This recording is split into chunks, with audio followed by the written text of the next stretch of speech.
Untuk salafi dan yang anti salafi.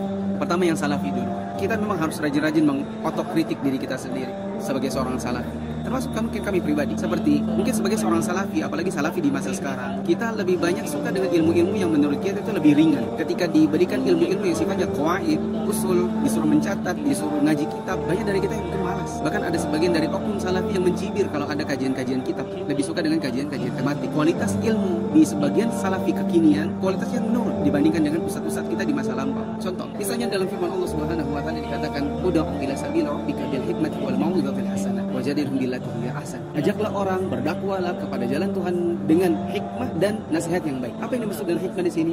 Kata Syekh Sa'di, di antaranya adalah al-ilmu nafi', yaitu kita berdakwah dengan memberikan ilmu-ilmu yang bermanfaat. Masalahnya sebagian dari kita, ketika kita sendiri malas belajar, lebih suka dengan kajian-kajian ringan dan tematik, akhirnya kualitas keilmuan kita menurun, kita berdakwah kepada orang lain, ilmunya juga jadi kurang. Ketika ilmu kita kurang, jadi sulit untuk mengajak kaum muslimin kepada manhaj yang benar, jalan yang sesuai dengan sunnah. Toh kita memang kurang ilmunya. Orang Arab bilang, faqidu syai' la yu'ti. Orang yang tidak punya sesuatu nggak bisa ngasih sesuatu. Lah kita mau dakwah tapi kita nggak punya ilmu. Ilmu apa yang kita tularkan kepada kaum muslimin? Sebagai contoh kecil, salah satu hal yang membedakan antara seorang salafi dengan yang bukan salafi adalah dalam pemahaman mereka terhadap bid'ah. Salafi itu sangat anti terhadap bid'ah. Banyak dari kita yang mengaku dirinya salafi ketika menghadapi orang awam berbicara tentang bid'ah sesembrono itu. Mereka mengatakan bid'ah itu adalah sesuatu yang tidak ada di zaman Nabi. Salawat ini nggak ada di zaman Nabi. Amalan ini tidak ada di zaman Nabi. Sesembrono itu. Itu sembrono namanya. Karena kalau mendefinisikan bid'ah itu adalah sesuatu yang tidak ada di zaman Nabi, wajar kalau kemudian pelaku bid'ah dan ahli bid'ah sampai hari ini banyak yang nggak paham. Karena memang salafinya juga salah paham. Padahal kan yang detail itu adalah bid'ah adalah sesuatu yang dinisbatkan kepada agama, yang menyerupai masalah agama, baik itu akidah maupun ibadah, disandarkan kepada Islam, disandarkan kepada Nabi SAW, padahal Nabi SAW tidak pernah mengajarkannya. Meskipun di masa Nabi SAW mampu untuk mengajarkannya, punya motivasi untuk mengajarkannya, dan tidak ada halangan untuk mengerjakannya, tapi Nabi SAW tidak mengajarkannya dan tidak mencontohkannya sebagai sunnah beliau SAW.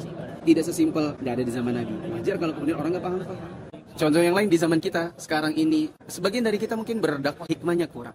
Sebagaimana dalam ayat tadi, selain yang disebut dengan ilmu yang bermanfaat, hikmah juga bermakna kita menempatkan sesuatu pada tempatnya. Dan menempatkan sesuatu pada tempatnya kembali kepada kemampuan keilmuan. Tidak setiap golongan masyarakat itu mampu menerima dakwah kita dengan mudah, dengan pemahaman yang mudah. Sehingga kalau kita bicaranya agak jelimet, kalimatnya terlalu rumit, berbicara kepada orang awam agak sulit, maka kemudian tidak paham-paham sebagian orang awam. Contoh yang lain juga, kita sekarang misalnya senang berpakaian syar'i. Istri-istri kita, ya mungkin ada yang sebagian darinya bahkan bercadar, jilbabnya jilbab besar. Tapi ada fenomena misalnya di dalam daurah-daurahnya salafi, banyak orang yang pertama kali datang, setelah itu kapok datang lagi. Di antara sebabnya ada yang bilang, yang salafi ini pas bersalaman, salamannya kayak salaman, agak heran dengan penampilan.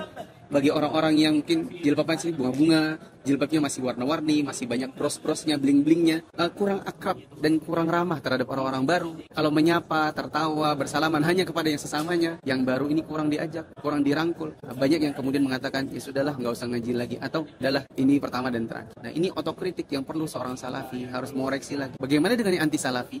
Adapun teman-teman yang anti salafi, maka kami juga ingin menyampaikan kepada teman-teman. Satu, mungkin selama ini teman-teman mendengarkan satu pihak yang senantiasa mengajarkan kepada orang awam pemahaman yang keliru tentang salafi. Seperti salafi itu suka mengkafir-kafirkan.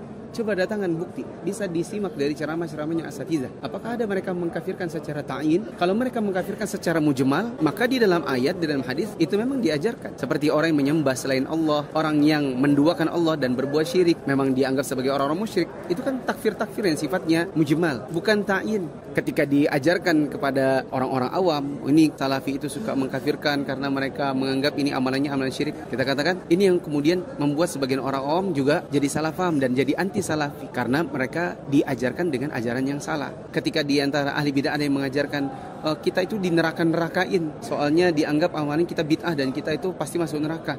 Nah, ini yang mereka juga salah paham. Di dalam manhaj salaf yang namanya tabdi' secara mujmal, sifatnya adalah memberitahukan ancaman karena yang mengancam ini Allah dan Rasulnya. Adapun kepada individu-individu, maka diserahkan kepada Allah Subhanahu wa taala. Di dalam pemahaman manhaj salaf atau seorang salafi, bahkan mereka mengatakan tidak ada jaminan seorang salafi akan masuk surga. Kenapa? Karena bisa jadi mereka tidak menjaga hidayah. Akhirnya kemudian Allah cabut hidayah sunnahnya dari diri dirinya dan akhirnya mereka menjadi pelaku bid'ah dan pelaku syirik juga. Berapa banyak orang yang dahulunya melakukan perbuatan syirik dan bid'ah, kemudian Allah berikan mereka hidayah sehingga salafi tidak berani mengatakan dirinya pasti masuk surga dan yang menjadi ahli bid'ah sekarang ini pasti masuk neraka, karena hidayah dari Allah Subhanahu wa taala bisa berbalik. Ya, ini diantara yang teman-teman harus paham. Salafi tidak seperti yang mungkin banyak digaungkan oleh orang-orang yang memang tidak suka dengan mana salaf. Sehingga kalau kemudian sebagian orang yang masih awam, tidak paham. Kayak kemarin tuh ada yang nanya, "Hei Wahabi, apa pemahamanmu tentang kucing?" Ya, itu kan kata-katanya kucing atau kotoran kucing. Najis atau tidak? Kami jawab najis. Dia bilang, "Loh, kok beda satu Wahabi dengan Wahabi yang lain? Kok beda yang Salafi ini dengan Salafi yang lain?" Kita katakan, inilah yang kadang-kadang mungkin tidak dipahami oleh orang awam, bahwa di dalam mana salaf itu ada juga yang namanya ikhtilaf dalam masalah-masalah fikih, dalam masalah-masalah ijtihadiyah. Nah, tapi ini mungkin tidak dipahami oleh ahli bid'ah yang kemudian mengajarkan kepada orang awam dengan cara yang salah. Hal yang lain yang juga perlu dipahami oleh sebagian teman-teman yang mungkin selama ini anti salafi, bahwa salafi itu tidak pernah merasa dirinya itu menguasai seluruh ilmu. Kita meyakini bahkan sebagian ulama ada yang misalnya mereka menguasai ilmu hadis tapi mereka tidak menguasai ilmu faraid. Ada yang menguasai ilmu fikih tapi mereka kurang dari sisi misalnya ilmu khat, dan itu hal yang biasa. Apalagi seorang ustadz salafi. Seorang ustadz salafi manakala mereka memberikan pemahaman kepada kaum muslimin yang benar seperti ini, yang salah seperti ini, itu bukan berarti mereka mengklaim dirinya itu adalah seorang ahli ilmu. Ya, tetapi kan selama ini banyak dari orang-orang yang mungkin sering kena kritik dari salafi ini yang merasa dirinya, oh itu kan kami kalau disalahkan, dianggap salafi ini merasa benar sendiri, yang lain semua salah yang bukan dirinya. Padahal tidak. Mereka meyakini bahwa ini yang kami tahu, ini yang kami pelajari dari para ulama, yang ini yang kami yakini keliru, salah berdasarkan ilmu yang sampai kepada kami. Dalilnya begini, dan kalau memang di situ tidak merasa dirinya salah, buktikanlah dengan dalil. Sesimpel itu. Di sini saya mau kasih tahu buat yang salafi dan yang anti salafi, ini ada buku judulnya Mulia dengan Mana Salaf, karya Ustadz Yazid bin Abdul Qadir Jawas rahimahullahu taala. Saya sudah menamatkan kitab ini dalam 2 periode, mulai dari 2021 sampai dengan 2024, tamat dalam 60-an video. Ini kitabnya, begini penjelasannya. Semoga teman-teman yang salafi jadi tambah mengerti dan yang anti salafi juga lebih paham. Dakwah semampumu.